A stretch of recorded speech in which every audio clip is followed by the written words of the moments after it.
was in the will. Yeah, it was in the will. And they honored the will. Yeah. Tell me something, are you still close with Baba's family? Yeah. Mama Ida? I am. Winnie? I am. Rosemary? I am. Junior?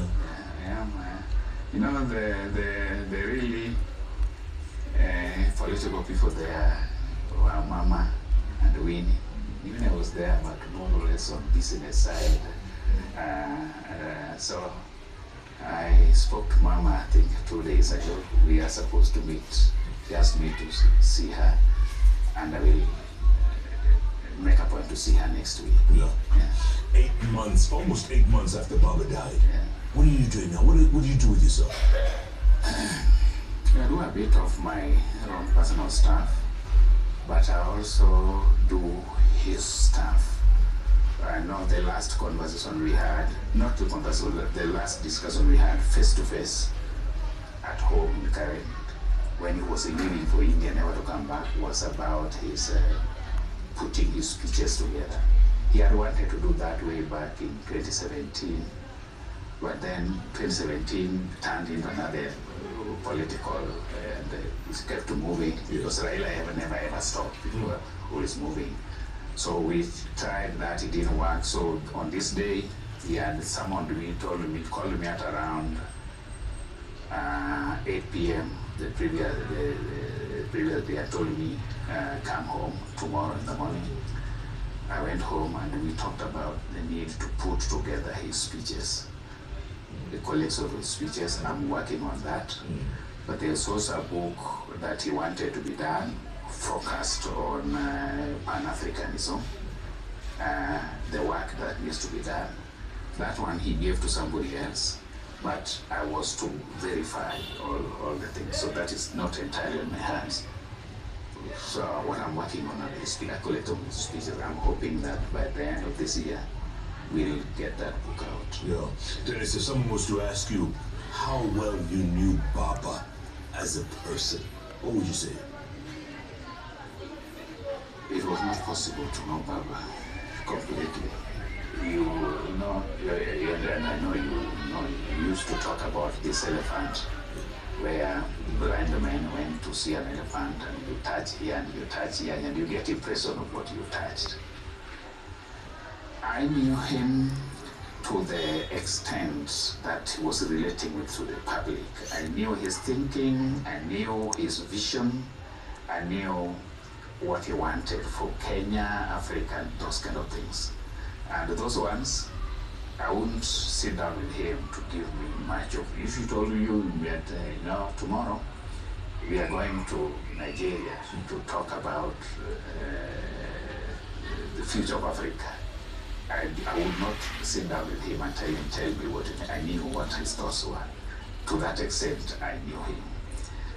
But Raila was a very complicated man. Very many things to very many people. I've seen people on the stage saying, I knew him, he was my friend, I told him this, I told him that, he told me this, told me that, I was the advisor. I know they were wrong. I see as somebody know that this one was wrong, this one is wrong. Raila is a person who would come, you would come to his office, you sit down, treat you very well, take tea, and laugh and you take as much time as you want. And when you leave, you would ask us who brought that guy here. And you would go thinking he welcomed you very well. I knew the guy is complicated when we had our first handshake with Uhuru. The first handshake. March 9, 2018. Yes. I knew something was going on.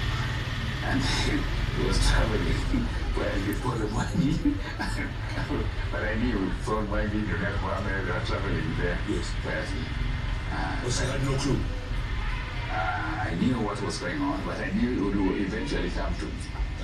So when a day to now going to meet Uhuru, he came and told me, now we are going to meet Wojedu, he uses son of Mzee, tomorrow. That's how we used to refer to introduce the son of Mzee. What's the word again? Wojedu. Wojedu. Yeah, Wojedu means the son of the old man. Yeah. Tomorrow. What did you? Yeah, I want you to prepare a statement you are going to make there. But if this thing leaks out, it will be you. So I told him, but if it is that delicate, why don't you just go speak off the cuff so that there's nothing written that you can blame me for? And he said, no, some moments in history are so consequential. You need to leave a record that when this happened, this is what you said. So I'm telling you, prepare a statement, work with Paul Mwangi. If this thing leaks out, it is you. He did not even say the Paul Mwangi there that I'm working with, it is you. So we sat down there, doing all the writing and it was around 4 or 5. Around 4 or 5, a friend, 2 friends of his, whom I will not mention, very close friends of his, came to the office. They sat there. They stayed until 8 p.m. So I assumed he had told them because there's a consequential move being made the next day. And these are his friends. So I asked Paul, now Paul, I think it's happening tomorrow. Now if this thing leaks, am I still the person to blame? And Paul said, I don't think he has told them. I was sure he had told them. So at 8 we were leaving. He got with the friends. And he says, have you done that thing? He said, no, they have done it, but let me go home and refine it. He said, okay, we'll meet here 7. He said, okay, we meet at 7. All that time I assumed he had told these guys. These were his very close friends.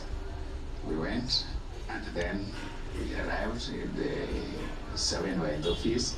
8 we head off to OP. He did what was done. Then about an hour later, one of the friends who was with calls, saying, how can they do this to me? How can they do this? Who was that? No, I want to go there. I don't want to go to that. But that I learned, Yes. that Raila categorized people. He knew what he could trust you with. He knew what he could not trust you with. So when you think you are his friend, probably you are not. Yeah. What was the most challenging assignment that Baba gave you? Other than that, There are many things, but I think the most difficult assignment I handled with Raila was the UN. He went to address the UN. I think that was 2009. You know, we had a coalition government, Raila and Kibaki, but the government was fairly split. Kibaki looked to me okay. He had no problem with Raila doing whatever he was doing, but the public service was split. So we went to the UN. And I don't think there was something more difficult than that. We go to the UN, and I remember Nelson ran 2 stories about how Raila would not meet Obama. Obama had just become the president, very influential figure, those kind of things. And Nelson ran a story how Raila would not meet Obama. I said, what is this now? They ran 2 stories. Then I later realized that the stories were coming from our own diplomatic representation in the US. And they were supposed to undermine Raila. So Raila went to the UN, delivered his address, and here we were, because we had to prove Nelson wrong. And here we were, the event, you know that party that the US president holds after the UN. yes.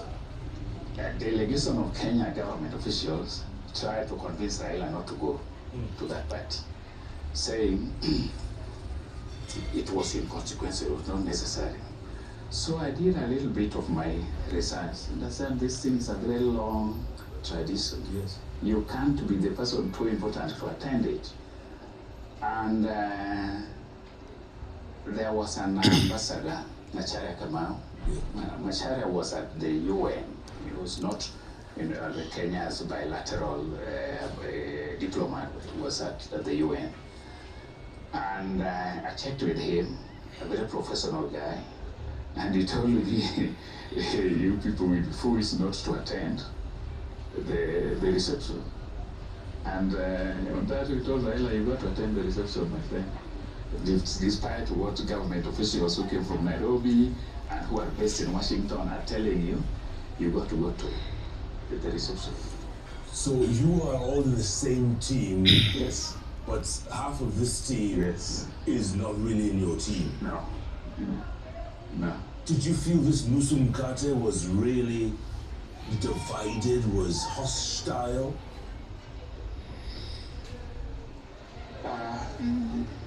Below Kibaki there were people who thought Raila needed to be cut to size. And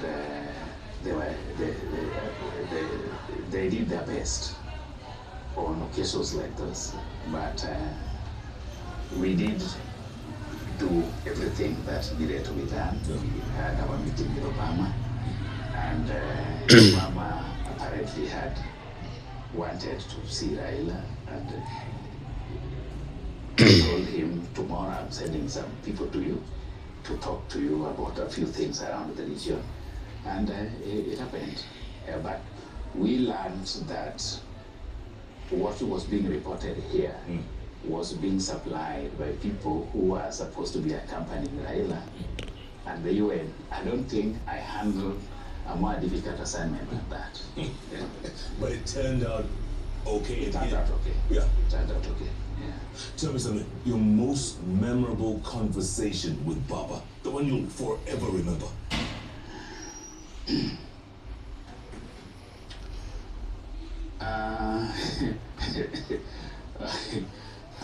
I'm not sure I can figure out what I would say.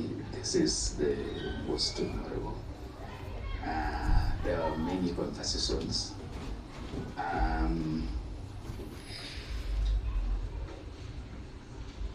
In those near,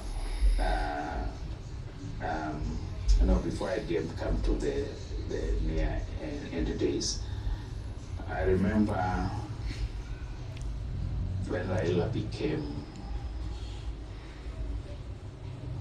an envoy to the Ivory Coast, when Ivory Coast was degenerating into that civil war, and he became an envoy, and that thing started. I think it was Christmas was approaching. The year was almost coming to a close, and monitoring the international media could see there was trouble brewing in the Ivory Coast, and I remember